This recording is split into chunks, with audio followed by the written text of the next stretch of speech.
Chapter 9. That was just about the situation.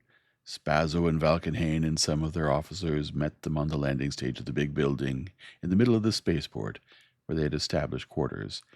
Entering and going down a long hallway, they passed a dozen men and women gathering up rubbish from the floor with shovels and with their hands, and putting it into a lifter skid. Both sexes wore shapeless garments of coarse cloth like ponchos, and flat-soled sandals.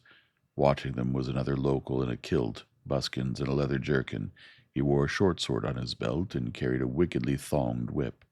He also wore a space Viking combat helmet, painted with the device of Spasso's Lamia. He bowed as they approached, putting a hand to his forehead. After they had passed, they could hear him shouting at the others and the sound of whip blows. He makes slaves out of people, and some will always be slave drivers. They will bow to you and then take it out on the others. Harkoman's nose was twitching as though he had caught a bit of rotten fish caught in his mustache. We have about 800 of them. There were only 300, and any good for work here. We gathered the rest up at villages along the big river, Spazzo was saying. How do you get food for them? Harkoman asked. Or don't you bother? We gather that up all over, Valkenhayn told him. We send parties out with landing craft. They'll let down in a village, run the locals out, gather up what's around, and bring it here. Once in a while they put up a fight, but the best they have is a few crossbows with some muzzle-loading muskets.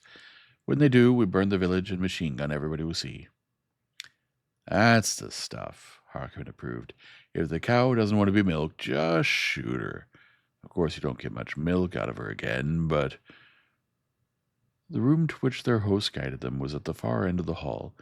It had probably been a conference room or something of the sort, and originally it had been paneled, but the paneling had long ago vanished.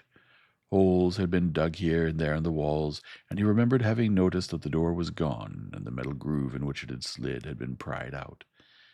There was a big table in the middle, and chairs and couches covered with colored spreads. All the furniture was handmade, cunningly pegged together and highly polished.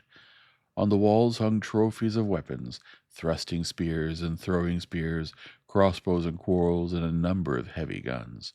Crude things, but carefully made. Pick all this stuff up off the locals? Harkoman asked. Yes, we got most of it at a big town down at the forks of the river, Valkenhayn said. We shook it down a couple of times. That's where we recruited the fellows we're using to boss the workers. Then he picked up a stick with a leather-covered knob and beat on a gong, bawling for wine. A voice somewhere replied, Yes, master, I come. And in a few moments a woman entered carrying a jug in either hand. She was wearing a blue bathrobe several sizes too large for her, instead of the poncho things the slaves in the hallway wore. She had dark brown hair and gray eyes. If she had not been so obviously frightened, she would have been beautiful. She set the jugs on the table and brought silver cups from a chest against the wall. When Spazzo dismissed her, she went out hastily. I suppose it's silly to ask if you're paying these people anything for the work they do or for the things you take from them, Harkoman said. From the way the Space Scourge and Lamia people laughed, it evidently was. Harkoman shrugged. Well, it's your planet. Make any kind of a mess out of it you want to. You think we ought to pay them? Spazzo was incredulous. Damn bunch of savages! They aren't as savage as the Xoshi locals were when Halticlear took it over. You've been there. You've seen what Prince Victor does with them now. We haven't got the men or equipment they have on Xoshi, Valkenhayn said. We can't afford to coddle the locals. You can't afford not to, Harkoman told him. You have 2 ships here. You can only use one for raiding. The other will have to stay here to hold the planet. If you take them both away, the locals, whom you have been studiously antagonizing, will swamp whomever you leave behind. And if you don't leave anybody behind, what's the use of having a planetary base? Well, why don't you join us? Spazzo finally came out with it. With our 3 ships, we could have a real thing here. Harkoman looked at him inquiringly. The gentlemen, Trask said, are putting this wrongly. They mean, why don't we let them join us? Well, if you want to put it like that, Valkenhayn conceded. We'll admit your nemesis would be the big end of it, but why not?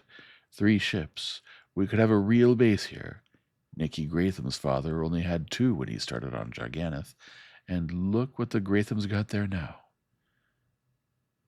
Are we interested? Harkonnen asked.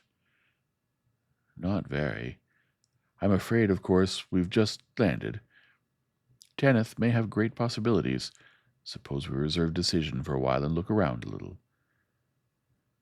There were stars in the sky, and for good measure a sliver of moon on the western horizon. It was only a small moon, but it was close. He walked to the edge of the landing stage, and Elaine was walking with him. The noise from inside, where the Nemesis crew were feasting with those of the Lamia and Space Scourge, grew fainter. To the south, a star moved, one of the pinnaces they had left on off-planet watch.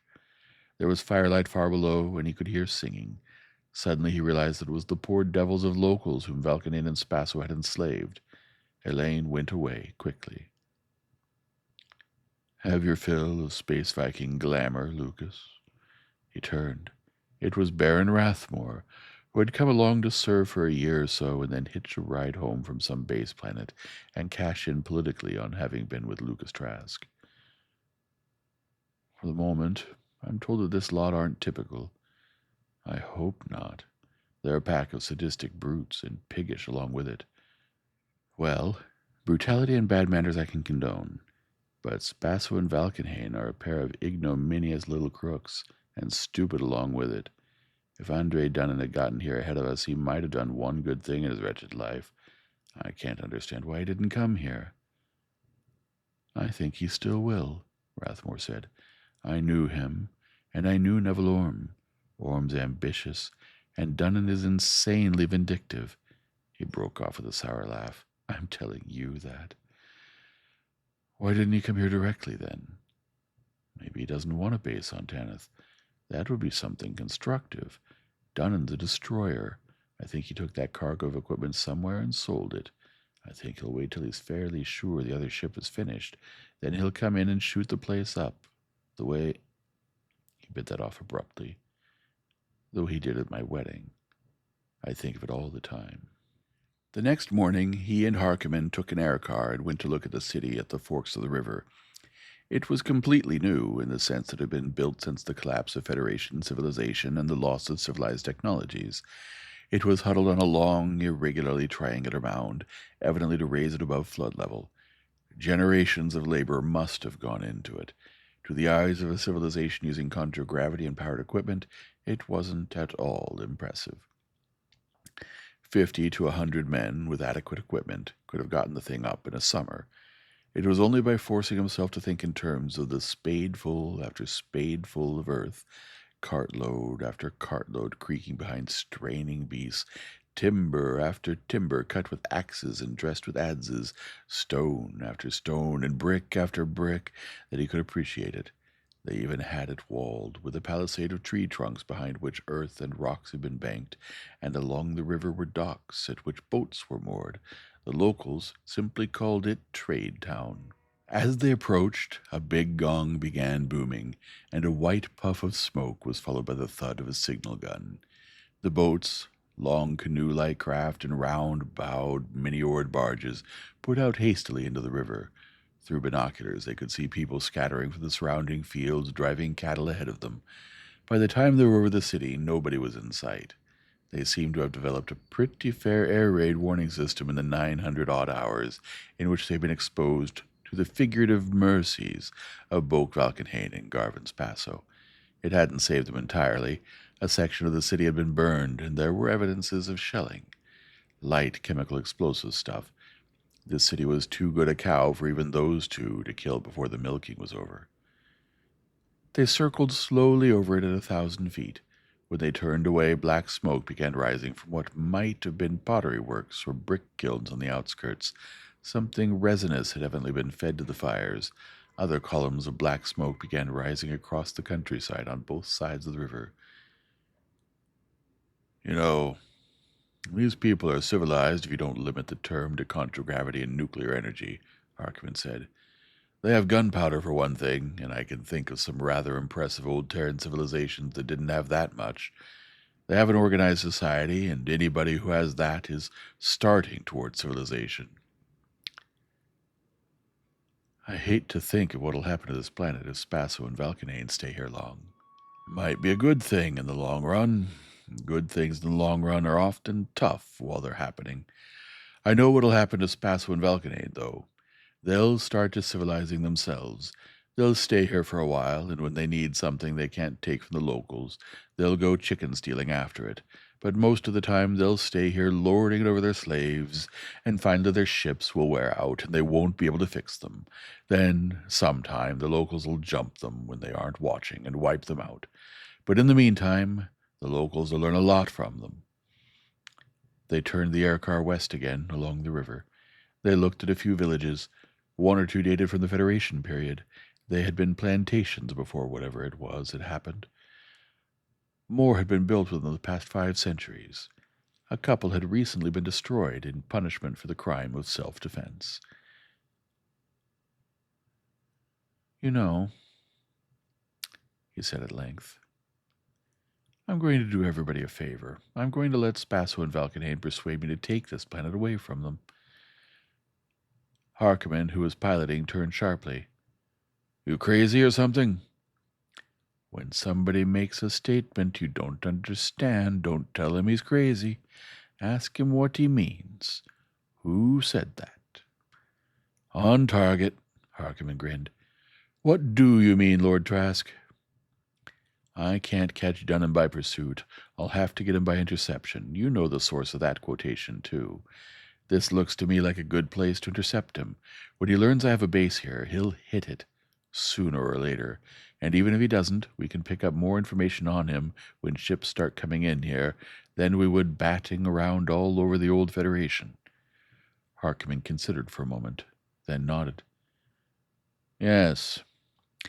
If we could set up a base like Nurgle or Zoshi, he agreed, there'll be 4 or 5 ships, space Vikings, traders, Gilgameshers, and so on either of those planets all the time.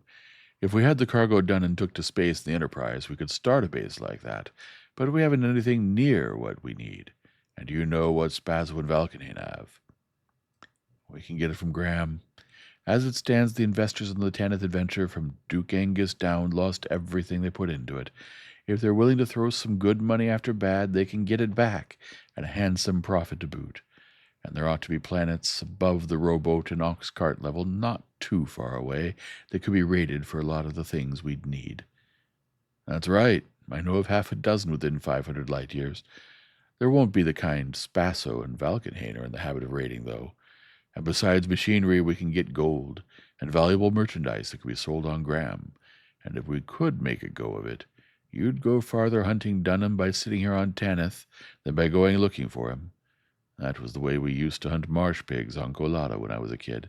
Just find a good place and sit down and wait. They had Valkenhayn and Spasso aboard the Nemesis for dinner. It didn't take much guiding to keep the conversation on the subject of Tanith and its resources, advantages, and possibilities. Finally, when they had reached brandy and coffee, Trask said idly, I believe, together, we could really make something out of this planet. That's what we were saying all along, Spasso broke in eagerly. This is a wonderful planet. It could be. All it has now is possibilities. We'd need a spaceport for one thing. Well, what's this here? Valkenhayn wanted to know. It was a spaceport, Harkonnen told him. It could be one again, and we'd need a shipyard, capable of any kind of heavy repair work, capable of building a complete ship, in fact. I never saw a ship come into a Viking base planet with any kind of a cargo worth dickering over that hadn't taken some damage in getting it. Prince Victor of Zoshi makes a good half of his money on ship repairs, and so do Nicky Gratham on Jaganeth and the Everards on Hoth. And engine works, hyperdrive, normal space, and pseudograv, Trask added, and a steel mill and a collapsed matter plant, and a robotic equipment works, and... Oh, that's out of all reason, Valkenhayn cried. It would take 20 trips with a ship the size of this one to get all that stuff here, and how'd we ever be able to pay for it? That's the sort of base Duke Angus of Wardshaven planned. The Enterprise, practically a duplicate of the Nemesis, carried everything that would be needed to get it started when she was pirated. When she was... Now you're going to have to tell the gentleman the truth, Harkonnen chuckled. I intend to. He laid his cigar down, sipped some of his brandy, and explained about Duke Angus' 10th adventure. It was part of a larger plan. Angus wanted to gain economic supremacy for Wardshaven to forward his political ambitions. It was, however, an entirely practical business proposition. I was opposed to it because I thought it would be too good a proposition for Tanith and work to the disadvantage of the home planet in the end. He told them about the Enterprise and the cargo of industrial and construction equipment she carried, and then told them how Andre Dunnan had pirated her. That wouldn't have annoyed me at all. I had no money invested in the project. What did annoy me, to put it mildly, was that just before he took the ship out, Dunnan shot up my wedding, wounded me and my father-in-law, and killed the lady to whom I had been married for less than half an hour. I fitted out this ship at my own expense, took on Captain Harkonnen, who had been left without a command when the Enterprise was pirated, and came out here to hunt Dunnan down and kill him. I believe that I can do that best by establishing a base on Tanith myself. The base will have to be operated at a profit, or it can't be operated at all. He picked up the cigar again and puffed slowly. I am inviting you gentlemen to join me as partners. Well, you still haven't told us how we're going to get the money to finance it, Spasso insisted. The Duke of Wardshaven and the others who invested in the original 10th adventure will put it up. It's the only way they can recover what they lost on the Enterprise. But then this Duke of Wardshaven will be running it, not us, Falconhade objected. The Duke of Wardshaven, Harkonnen reminded him, is on Graham. We are here on Tanith. There are 3,000 light years between. That seemed a satisfactory answer. Spasso, however, wanted to know who would run things here on Tanith. We'll have to hold a meeting of all the crews, he began. We will do nothing of the kind, Trask told him. I will be running things here on Tanith. You people may allow your orders to be debated and voted on, but I don't. You will inform your respective crews to that effect. Any orders you give them in my name will be obeyed without argument. I don't know how the men will take that, Falconhane said. I know how they'll take it if they're smart, Harkonnen told him, and I know what'll happen if they aren't. I know how you've been running your ships, or how your ship's crews have been running you. Well, we don't do it that way. Lucas Trask is owner, and I'm captain. I obey his orders on what's to be done, and everybody else obeys mine on how to do it. Spasso looked at Falconhane, then shrugged. That's how the man wants it, Boke. You want to give him an argument? I don't. The first order, Trask said, is that these people you have working here are to be paid. They are not to be beaten by these plug uglies you have guarding them. If any of them want to leave, they may do so. They will be given presents and furnished transportation home. Those who wish to stay will be issued rations, furnished with clothing and bedding, and so on as they need it, and paid wages. We'll work out some kind of a pay token system and set up a commissary where they can buy things. Discs of plastic or titanium or something, stamped and uncounterfeitable. Get Alvin Carver to see about that. Organize work gangs and promote the best and most intelligent of foremen, and those guards could be taken in hand by some ground fighter sergeant given sword world weapons and tactical training. Use them to trade others. They'd need a sepoy army of some sort. Even the best of goodwill is no substitute for armed force, conspicuously displayed and unhesitatingly used when necessary. And there'll be no more of this raiding villages for food or anything else. We will pay for anything we get from any of the locals. We'll have trouble about that, Falconhane predicted. Our men think anybody a local has belongs to anybody who can take it. So do I, Harkonnen said. On a planet I'm raiding. This is our planet and our locals. We don't raid our own planet or our own people. You'll just have to teach them that. End of Chapter 9. Chapter 10. It took Valkenhayn and Spazzo more time and argument to convince their crews than Trask thought necessary. Harkonnen seemed satisfied, and so was Baron Rathmore, the Wardshaven politician. It's like talking a lot of uncommitted small landholders into taking somebody's livery and maintenance, the letter said. You can't use too much pressure. Make them think it's their own idea. There were meetings of both crews, with heated arguments. Baron Rathmore made frequent speeches, while Lord Trask of Tanith and Admiral Harkonnen, the titles were Rathmore's suggestion, remained loftily aloof. On both ships, everybody owned everything in common, which meant that nobody owned anything. They had taken over Tanith on the same basis of diffused ownership, and nobody in either crew was quite stupid enough to think that they could do anything with the planet by themselves. By joining the Nemesis, it appeared that they were getting something for nothing. In the end, they voted to place themselves under the authority of Lord Trask and Admiral Harkonnen. After all, Tanith would be a feudal lordship, and the three ships together, a fleet. Admiral Harkonnen's first act of authority was to order a general inspection of fleet units. He wasn't shocked by the condition of the two ships, but that was only because he had expected much worse. They were space-worthy, after all. They had gotten here from Hoth under their own power. They were only combat-worthy if the combat weren't too severe. His original estimate that the Nemesis could have knocked both of them to pieces was, if anything, over-conservative. The engines were only in fair shape, and the armament was bad. "We aren't going to spend our time sitting here on Tanith," he told the two captains.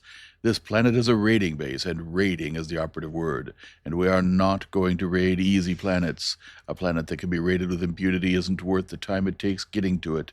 We are going to have to fight on every planet we hit, and I am not going to jeopardize the lives of the men under me, which includes your crews as well as mine, because of underpowered and underarmed ships."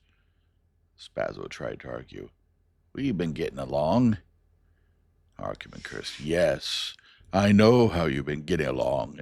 Chicken stealing on planets like Set and Zapatatek and Melkarth. Not making enough to cover maintenance expenses. That's why your ship's in the shape she is. Well, those days are over. Both ships ought to have a full overhaul, but we'll have to skip that till we have a shipyard of our own. But I will insist, at least, that your guns and launchers are in order, and your detection equipment. You didn't get a fix on the Nemesis till we were less than 20,000 miles off-planet." "We'd better get the Lamia in condition first," Trask said. "We can put her on off-planet watch, instead of that pair of pinnaces." Work on the Lamia started the next day, and considerable friction heat was generated between her officers and the engineers sent over from the Nemesis. Baron Rathmore went aboard and came back laughing. "You know how that ship's run?" he asked. "There's a sort of Soviet of officers, chief engineer, exec, guns and missiles, astrogator, and so on. Spazzo's just an animated ventriloquist dummy. I talked to all of them. None of them can pin me down to anything, but they think we're going to heave Spazzo out of command and appoint one of them, and each one thinks he'll be it. I don't know how long that'll last. It's a string and tape job like the one we're having to do on the ship. It'll hold till we get something better." "We'll have to get rid of Spazzo," Harkonnen agreed. "I think we'll put one of our own people in his place. Valkenhayn can stay in command of the Space Scourge. He's a spaceman, but Spazzo's no good for anything." The local problem was complicated, too. The locals spoke lingua terra of a sort, like every descendant of the race that had gone out from the Sol system in the 3rd century, but it was a barely comprehensible sort. On civilized planets, the language had been frozen unalterably in microbooks and voice tapes, but microbooks can only be read and sound tapes heard with the aid of electricity, and Tanith had lost that long ago.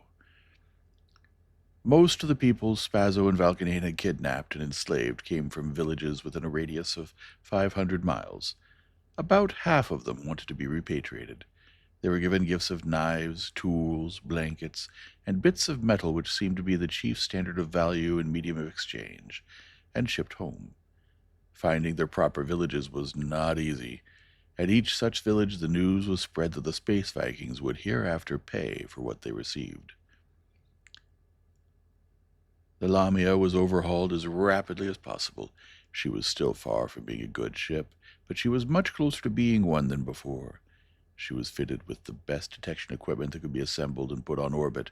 Alvin Carford took command of her with some of Spazo's officers, some of Alkenhayn's, and a few from the Nemesis.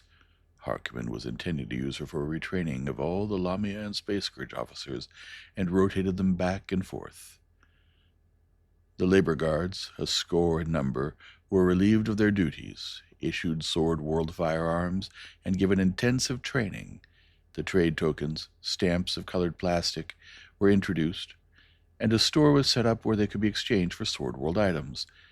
After a while, it dawned on the locals that the tokens could also be used for trading among themselves. Money seemed to have been one of the adjuncts of civilization that had been lost along Tanith's downward path. A few of them were able to use contragravity hand lifters and hand-towed lifter skids.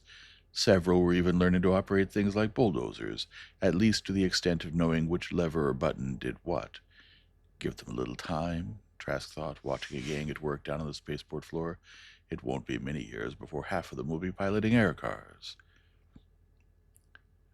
As soon as the Lamia was on the orbital watch, the Space Scourge was set down at the spaceport and work started on her. It was decided that Valkenhayn would take her to Graham. Enough Nemesis people would go along to ensure good faith on his part, and to talk to Duke Angus and the 10th investors. Baron Rathmore and Patrick Moreland and several other Wardshaven gentlemen adventurers for the latter function.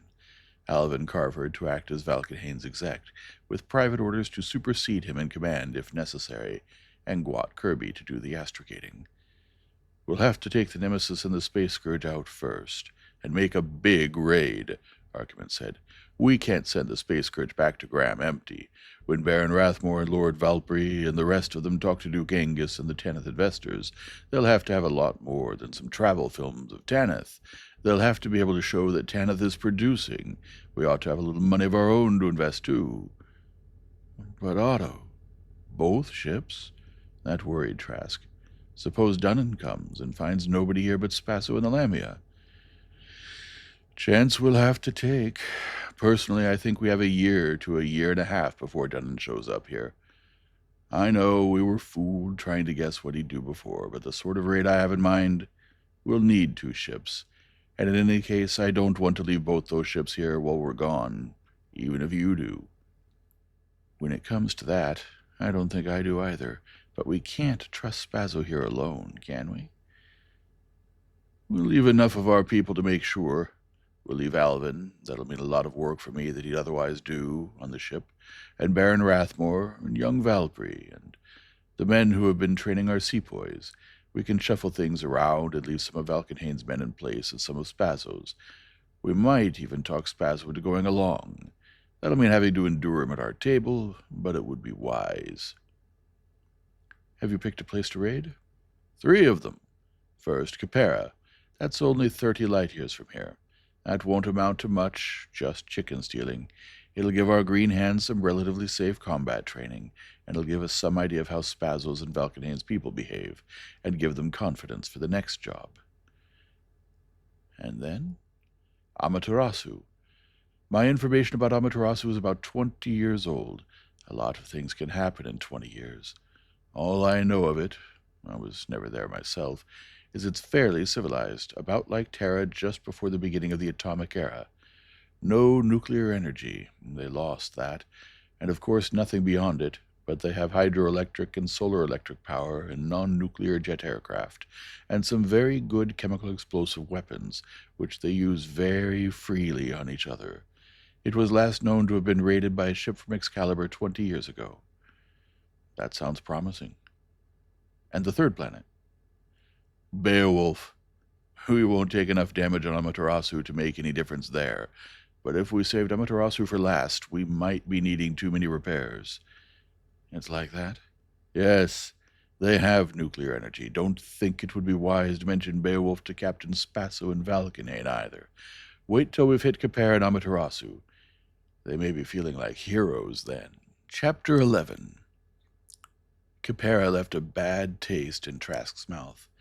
He was still tasting it when the colored turbulence died out of the screen and left the gray nothingness of hyperspace.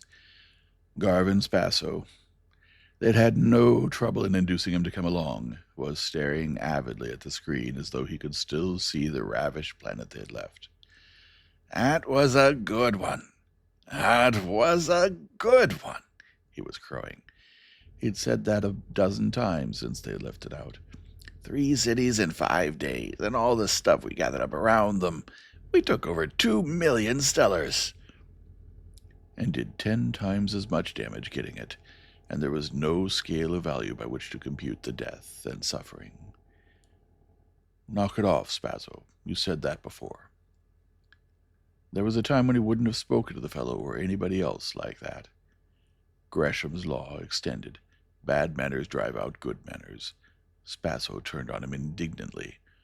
"Who do you think you are?" "He thinks he's Lord Trask of Tanith," Harkonnen said. "He's right, too. He is." He looked searchingly at Trask for a moment, then turned back to Spazzo. "I'm just as tired as he is of hearing you pop your mouth about a lousy 2 million stellars. Nearly 1.5 million, but 2 million's nothing to pop about. Maybe it would be for the Lamia, but we have a 3-ship fleet and a planetary base to meet expenses on. Out of this raid, a ground fighter or an able spaceman will get 150 stellars. We'll get about 1,000 ourselves. How long do you think we can stay in business doing this kind of chicken stealing?" "You call this chicken stealing?" "I call it chicken stealing, and so will you before we get back to Tanith, if you live that long." For a moment Spazzo was still affronted. Then, temporarily, his vulpine face showed avaricious hope, and then apprehension. Evidently he knew Otto Harkman's reputation, and some of the things Harkman had done weren't his idea of an easy way to make money. Capera had been easy. The locals hadn't had anything to fight with. Small arms and light cannon, which hadn't been able to fire more than a few rounds. Wherever they had attempted resistance, the combat cars had swooped in, dropping bombs and firing machine guns and autocannon. Yet they had fought, bitterly and hopelessly, just as he would have, defending Traskin. Trask busied himself getting coffee and a cigarette from one of the robots. When he looked up, Spazzo had gone away, and Harkonnen was sitting on the edge of the desk, loading his short pipe. "Well, you saw the elephant, Lucas," Harkonnen said. "You don't seem to have liked it." "Elephant?" "Old Terran expression I read somewhere. All I know is that an elephant was an animal about the size of one of your gram megatheres. The expression means experiencing something for the first time which makes a great impression. Elephants must have been something to see. This was your first Viking raid. You've seen it now." He'd been in combat before. He'd led the fighting men of Traskin during the boundary dispute with Baron Manuel, and there were always bandits and cattle rustlers. He'd thought it would be like that. He remembered 5 days, was it 5 ages ago, his excited anticipation as the city grew and spread in the screen, and the Nemesis came dropping down toward it. The pinnaces, his 4 and the 2 from the Space Scourge, had gone spiraling out 100 miles beyond the city. The Space Scourge had gone into a tighter circle 20 miles from its center.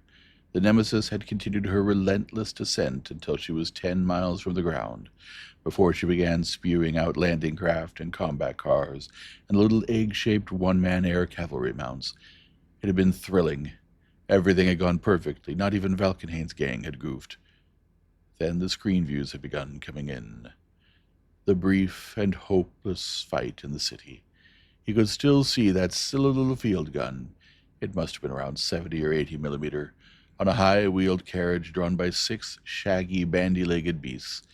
They had gotten it unlimbered and were trying to get it on a target when a rocket from an air car landed directly under the muzzle. Gun, caisson, crew, even the draft team 50 yards behind, had simply vanished.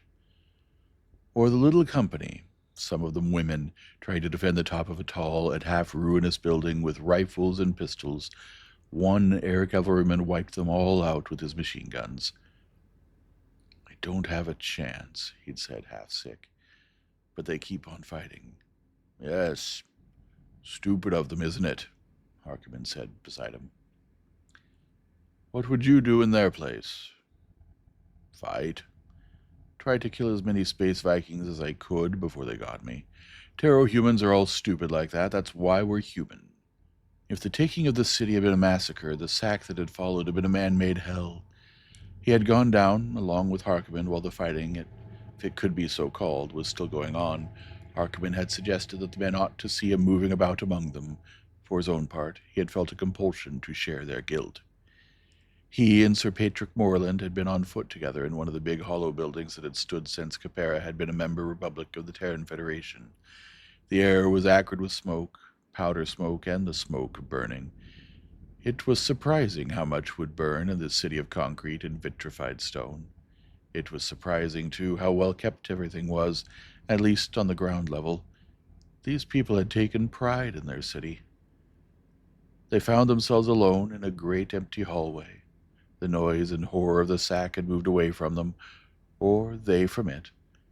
And then, when they entered a side hall, they saw a man, one of the locals, squatting on the floor with the body of a woman cradled on his lap. She was dead. Half her head had been blown off, but he was clasping her tightly, her blood staining his shirt, and sobbing heartbrokenly. A carbine lay forgotten on the floor beside him. "Poor devil," Morland said, and started forward. "No." Trask stopped him with his left hand. With his right, he drew his pistol and shot the man dead. Morland was horrified. "Great Satan, Lucas, why did you do that?" "I wish Andre Dunant had done that for me." He thumbed the safety on and holstered the pistol. "None of this would be happening if he had. How many more happinesses do you think we've smashed here today? And we don't even have Dunant's excuse of madness." The next morning, with everything of value collected and sent aboard, they had started cross-country for 500 miles to another city. The first 100 over a countryside of smoke from burning villages Valkenhayn's men had pillaged the night before. There was no warning. Capera had lost electricity and radio and telegraph, and the spread of news was at the speed of one of the beasts the locals insisted on calling horses. By mid-afternoon they had finished with that city. It had been as bad as the first one. One thing, it was the center of a considerable cattle country. The cattle were native to the planet. Heavy-bodied unicorns the size of a gram bisonoid, or one of the slightly mutated Terran carabeos of Tanith, with long hair like a Terran yak.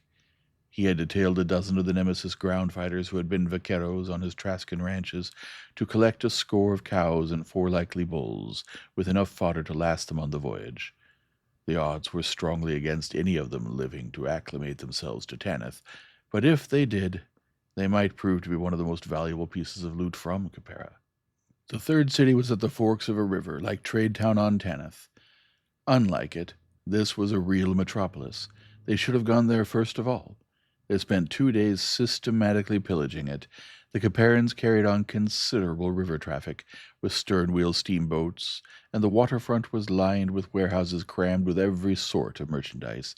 Even better, the Caperans had money, and for the most part of it was gold specie, and the bank vaults were full of it. Unfortunately, the city had been built since the fall of the Federation and the climb up from the barbarism that had followed, and a great deal of it was of wood. Fires started almost at once, and it was almost completely on fire by the end of the second day. It had been visible in the telescopic screen even after they were out of atmosphere, a black smear until the turning planet carried it into darkness, and then a lurid glow. It was a filthy business. Harkonnen nodded. "Robbery and murder always are. You don't have to ask me who said that space Vikings are professional robbers and murderers, but who was it said that he didn't care how many planets were raided and how many innocents massacred in the old Federation? A dead man. Lucas Trask of Trascan. You wish now that you'd kept Trascan and stayed on Graham?" "No. If I had, I'd have spent every hour wishing I was doing what I'm doing now. I can get used to this, I suppose." "I think you will. At least you kept your rations down. I didn't on my first raid, and had bad dreams about it for a year." He gave his coffee cup back to the robot and got to his feet. "Get a little rest for a couple of hours, then draw some Alkadote vitamin pills from the medic. As soon as things are secured, there'll be parties all over the ship, and we'll be expected to look in on every one of them, have a drink, and say, 'Well done, boys.'" Elaine came to him while he was resting. She looked at him in horror, and he tried to hide his face from her, and then realized that he was trying to hide it from himself. End of Chapter 11. Chapter 12. They came straight down on Eglindsby on Amaterasu, the Nemesis and the Space Scourge side by side. The radar had picked them up at 0.5 light seconds. By this time, the whole planet knew they were coming, and nobody was wondering why. Paul Koroff was monitoring at least 20 radio stations, assigning somebody to each one as it was identified. What was coming in was uniformly excited, some panicky, and all in fairly standard linguiterra. Garvin Spasso was perturbed.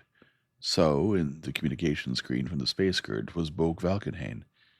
"They got radio, and they got radar," he clamored. "Well, so what?" Harkonnen asked.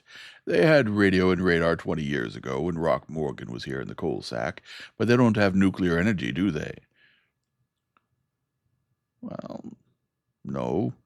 I'm picking up a lot of industrial electrical discharge, but nothing nuclear." "All right. A man with a club can lick a man with his fists. A man with a gun can lick a half a dozen with clubs. And 2 ships with nuclear weapons can lick a whole planet without them.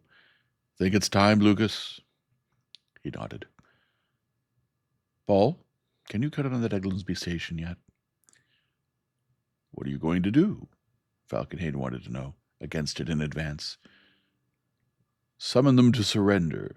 If they don't, we will drop a hellburner, and then we will pick out another city and summon it to surrender. I don't think the second one will refuse. If we're going to be murderers, we'll do it right this time." Valkenhayn was aghast, probably at the idea of burning an unlooted city. Spasso was sputtering something about, "Teach the dirty neobarbs a lesson." Koroff told him he was switched on. He picked up a handphone. "Space Vikings Nemesis and Space Scourge, calling the city of Eglindsby. Space Vikings." He repeated it for over a minute. There was no reply. "Van," he called Guns and Missiles, "a subcrit display job about 4 miles over the city." He laid the phone down and looked to the underside view screen. A little later, a silvery shape dropped away from the ship's south pole. The telescopic screen went off, and the unmagnified screen darkened as the filters went on. Valkenhayn, aboard the other ship, was shouting a warning about his own screens. The only unfiltered screen aboard the Nemesis was the one tuned to the falling missile. The city of Eglindsby rushed upward in it, and then it went suddenly dark. There was an orange-yellow blaze in the other screens. After a while, the filters went off, and the telescopic screen went on again. He picked up the phone. "Space Vikings calling Eglindsby.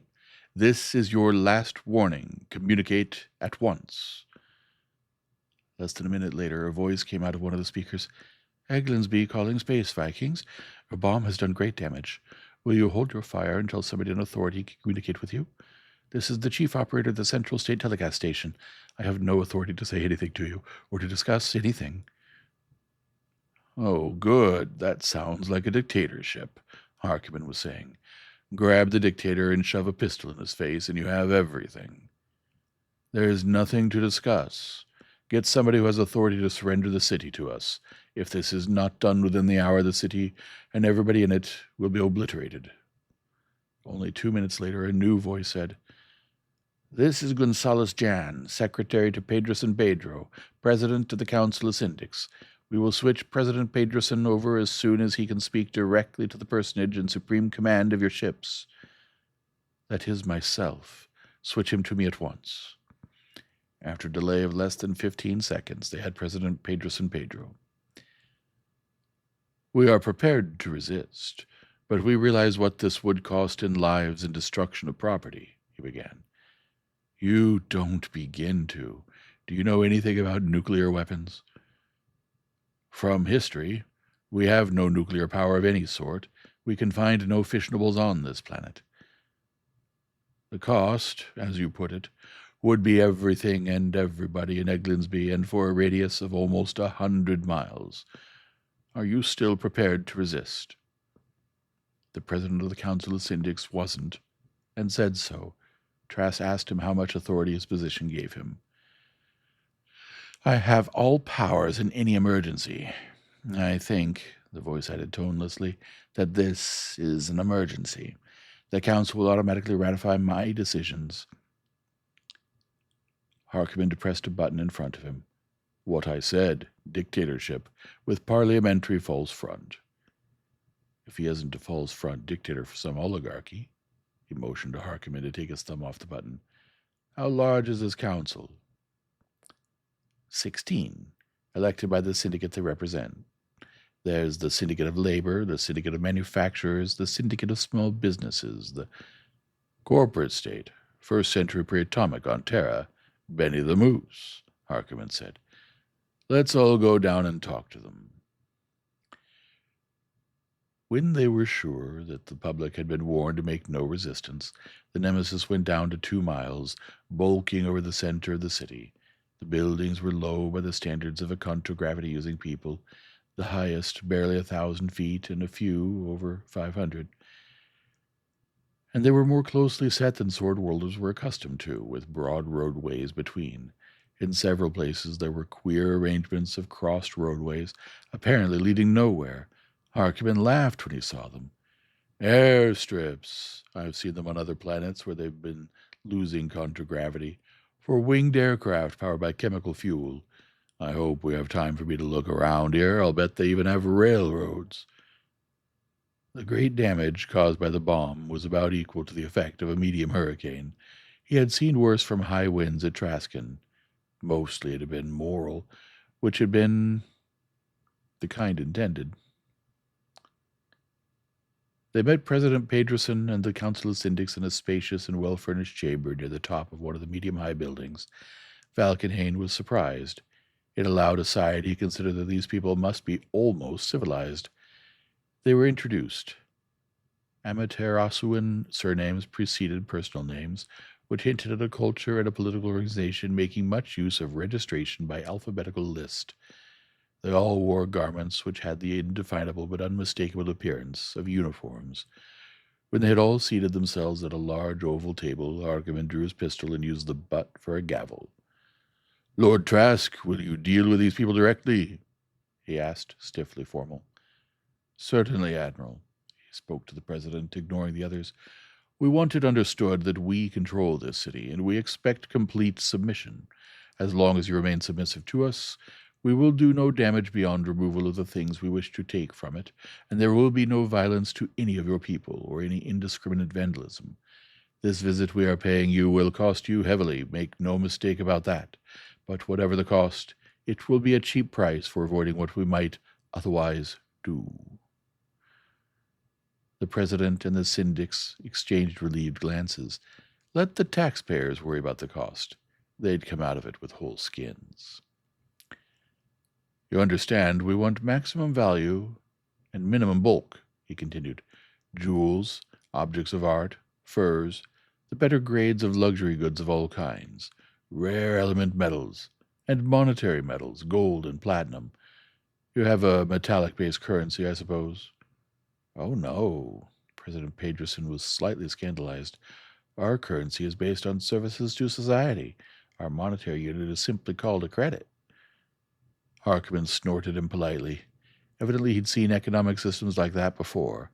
Trask wanted to know if they used gold or platinum at all. Gold, to some extent, for jewelry. Evidently they weren't complete economic Puritans. And platinum in industry, of course. If they want gold, they should have raided Stalgaland, one of the syndics said. They have a gold standard currency. From the way he said it, he might have been accusing them of eating with their fingers, and possibly of eating their own young. I know, the maps we're using for this planet are a few centuries old. Stalgaland doesn't seem to appear on them. I wish it didn't appear on ours either. That was General Dagro Ector, syndic for state protection. It would have been a good thing for this whole planet if you'd decided to raid them instead of us, somebody else said. It isn't too late for these gentlemen to make that decision, Pedroson said. I gather that gold is a monetary metal among you people? When Trask nodded, he continued, It is also the basis of the Stolgonian currency. The actual currency is paper, theoretically redeemable in gold. In actuality, the circulation of gold has been prohibited, and the entire gold wealth of the nation is concentrated in vaults at 3 depositories. We know exactly where they are. You begin to interest me, President Pedroson. I do. Well, you have 2 large spaceships and 6 smaller craft. You have nuclear weapons, nobody on this planet has. You have contragravity, something that is hardly more than a legend here. On the other hand, we have 1.5 million ground troops, jet aircraft, armored ground vehicles, and chemical weapons. If you will undertake to attack Stalgaland, we will place this entire force at your disposal. General Dagro will command them as you direct. All that we ask is that, when you have loaded the gold hoards of Stalgaland aboard your ships, you will leave our troops in possession of the country. That was all there was to that meeting. There was a second one. Only Trask, Harkerman, and Sir Patrick Morland represented the Space Vikings, and the Eglindsby government was represented by President Pedroson and General Dagro. They met more intimately in a smaller and more luxurious room in the same building. If you're going to declare war on Stalgaland, you'd better get along with it, Morland advised. What? Pedroson seemed to have only the vaguest idea of what he was talking about. You mean warn them? Certainly not. We'll attack them by surprise. It'll be nothing but plain self-defense, he added righteously. The oligarchic capitalists of Stalgaland have been plotting to attack us for years. Yes. If you had carried out your original intention of looting Eglindsby, they would have invaded us the moment your ships lifted out. It's exactly what I'd do in their place. But you maintain nominally friendly relations with them? Of course, we are civilized, the peace-loving government and people of Eglindsby. Yes, I understand. And they have an embassy here? They call it that, cried Dagro. It is a nest of vipers, a plague spot of espionage and subversion. We'll grab that ourselves right away, Harkerman said. You won't be able to round up all their agents outside it, and if we tried to, it would cause suspicion. We'll have to put up a front to deceive them. Yes. You will go on the air at once, calling on the people to collaborate with us, and you will specifically order your troops mobilized to assist us in collecting the tribute we are levying on Eglindsby, Trask said. In that way, if any Stolgonian spies see your troops concentrated around our landing craft, they'll think it's to help us load our loot. And we'll announce that a large part of the tribute will consist of military equipment, Dagro added. That will explain why our guns and tanks are being loaded on our contragravity vehicles. When the Stolgonian embassy was seized by the Space Vikings, the ambassador asked to be taken at once to their leader. He had a proposition.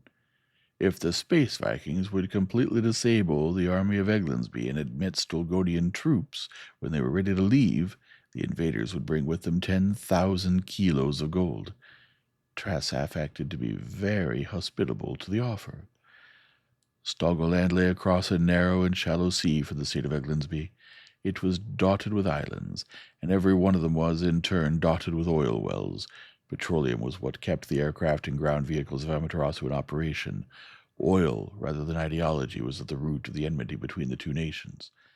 Apparently, the Stolgonian espionage in Eglindsby was completely deceived, and the reports Trask allowed the captive ambassador to make confirmed the deception. Hourly, the Eglindsby radio stations poured out exhortations to the people to cooperate with the Space Vikings, with an occasional lamentation about the masses of war materials being taken. Eglindsby espionage in Stalgaland was similarly active. The Stolgonian armies were being massed at 4 seaports on the coast facing Eglindsby, and there was a frantic gathering of every sort of ship available. By this time, any sympathy that Trask might have felt for either party had evaporated. The invasion of Stalgaland started the 5th morning after their arrival over Eglindsby. Before dawn, the 6 pinnaces went in, making a wide sweep around the curvature of the planet and coming in from the north, 2 to each of the 3 gold troves. They were detected by radar, eventually, but too late for any effective resistance to be organized. Two were even taken without a shot. By mid-morning, all three had been blown open, and the ingots and specie were being removed. The four seaports from whence the Stolgonian invasion of Eglindsby was to have been launched were neutralized by nuclear bombing. Neutralized was a nice word, Trask thought. There was no echo in it of the screams of the still living, maimed and burned and blinded around the fringes of Ground Zero. The Nemesis and the Space Scourge, from landing craft and from the ships themselves, landed Eglindsby troops on Stolgonopolis. While they were sacking the city with all the usual atrocities, the Space Vikings were loading the gold and anything else that was of more than ordinary value aboard the ships. They were still at it the next morning when President Pedroson arrived at the newly conquered capital, announcing his intention of putting the Stolgonian chief of state and his cabinet on trial as war criminals. Before sunset, they were back over Eglindsby. The loot might run as high as 500 million Excalibur stellars. Boak Valkenhayn and Garvin Spasso were simply beyond astonishment, and beyond words. The looting of Eglindsby then began. They gathered up machinery and stocks of steel and light metal alloys. The city was full of warehouses, and the warehouses were crammed with valuables. In spite of the socialistic and egalitarian verbiage behind which the government operated, there seemed to be a numerous elite class, and if gold were not a monetary metal, it was not despised for purposes of ostentation. There were several large art museums. Van Larch, their nearest approach to an art specialist, took charge of culling the best from them. And there was a vast public library. Into this Otto Harkonnen vanished with 6 men and a contragravity scow. Its historical section would be much poorer in the future. President Pedro was on the radio from Stolgonopolis that night. "Is this how you Space Vikings keep faith?" he demanded indignantly. "You've abandoned me and my army here in Stolgerland, and you're sacking Eglindsby. You promised to leave Eglindsby alone if I helped you get the gold of Stolgerland." "I promised nothing of the kind. I promised to help you take Stolgerland. You've taken it," Trask told him. "I promised to avoid unnecessary damage or violence. I've already hanged 12 of my own men for rape, murder, and wanton vandalism. Now we expect to be out of here in 24 hours. You'd better be back here before then. Your own people are starting to loot. We did not promise to control them for you." That was true. What few troops had been left behind and the police were unable to cope with the mobs that were pillaging in the wake of the Space Vikings. Everybody seemed to be trying to grab what he could and let the Vikings be blamed for it. He'd been able to keep his own people in order. There had been at least 12 cases of rape and wanton murder, and the offenders had been promptly hanged. None of their shipmates, not even the Space Scourge Company, seemed resentful. They felt the culprits had deserved what they'd gotten, not for what they'd done to the locals, but for disobeying orders. A few troops had been flown in from Stolgerland by the time they had gotten their vehicles stowed and were lifting out. They didn't seem to be making much headway. Harkonnen, who had gotten his load of microbooks stowed and was at the command desk, laughed heartily. "I don't know what Pedroson'll do. Again, I don't even know what I'd do if I'd gotten myself into a mess like that. He'll probably bring half his army back, leave the other half in Stolgerland, and lose both. Suppose we drop in about 3 or 4 years, just out of curiosity. If we make 20% of what we did this time, the trip would pay for itself." After they went into hyperspace and had the ship secured, the parties lasted 3 galactic standard days, and nobody was at all sober. Harkonnen was drooling over the mass of historical material he had found. Spasso was jubilant. Nobody could call this chicken stealing. He kept repeating that as long as he was able to say anything. Capera, he conceded, had been. Lousy 2 or 3 million stellars. Pooh! End of chapter 12.